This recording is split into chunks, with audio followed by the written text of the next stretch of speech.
સુરતના સચિન ખાતે આવેલી યાનની કંપનીની બાજુમાં હાઈવે પરથી વરસાદી પાણીના નીકળવાના નાળામાં કલર કેમિકલવાળું પાણી વહેતું કરી તેનો વિડીયો બનાવી કંપનીને બદનામ કરવા માટે ગૌરક્ષક ગભરુ ભરવાડ અને તેની ટોળકી 8-10 લાખની ખંડણી માંગતા મામલો સચિન પોલીસ મથકે પહોંચ્યો છે।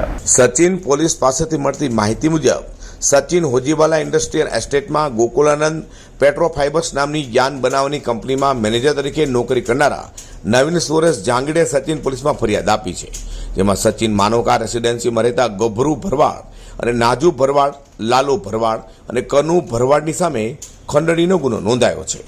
તારીખ 10મી ઓગસ્ટે કંપનીના માલિક પર ગભરુ ભરવાડે વોટ્સએપ પર એક વિડીયો મોકલ્યો હતો। વિડીયોમાં પલસાણા મુખ્ય રોડ પર ગોકુલાનંદ પેટ્રોફાઇબર્સ કંપનીના નાળા અને ખેતરોમાં ઝેરી રસાયણયુક્ત કેમિકલ છોડીને પ્રદૂષણ ફેલાવે છે।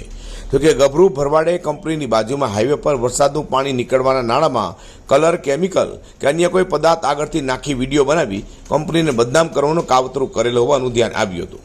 આ બાબતે કંપનીના માલિકે ટ્રાન્સપોર્ટર્સનો કોન્ટ્રાક્ટર ચલાવતા રણછોડ બાબરિયાને વાત કરી હતી। કોન્ટ્રાક્ટરે ગભરુને કોલ કરી કંપનીને ખોટી રીતે બદનામ નહીં કરવા જણાવ્યું હતું। આથી ગભરુએ કહ્યું કે તમારા સેટ 8-10 લાખ રૂપિયા આપે તો સમાધાન થાય, નહીં તો કંપની વિરુદ્ધ જીપીસીબીમાં ખોટી ફરિયાદો કરી ખોટા વિડીયો મોકલી કંપનીને મોટો દંડ કરાવી બંધ કરાવી દઈશું તેવી ધમકી આપી હતી। તેથી થોડા દિવસો પછી કંપનીની બહાર અને ફરતે સીસીટીવી કેમેરા લગાડ આવ્યા હતા। આ કેમેરા ચેક કરતા પાછળના ગેટ પર 2 ઈસમો આવી વેસ્ટ કચરો નાખી વિડીયો બનાવતા દેખાયા હતા। જે 2 ઈસમોમાંથી એકનું નામ નાજુ ભરવાડ અને બીજાનું નામ લાલુ ભરવાડ છે। આવી રીતે ગભરુ ભરવાડ વિડીયો મોકલી કંપનીના માલિકના મોબાઈલ પર મોકલતો હતો।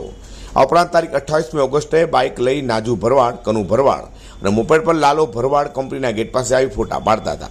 હાલ તો બનાવ લઈને સચિન પોલીસે ગુનો નોંધી તપાસ હાથ ધરી છે। અઝર કુર્સી સાથે પ્રકાશવાળા।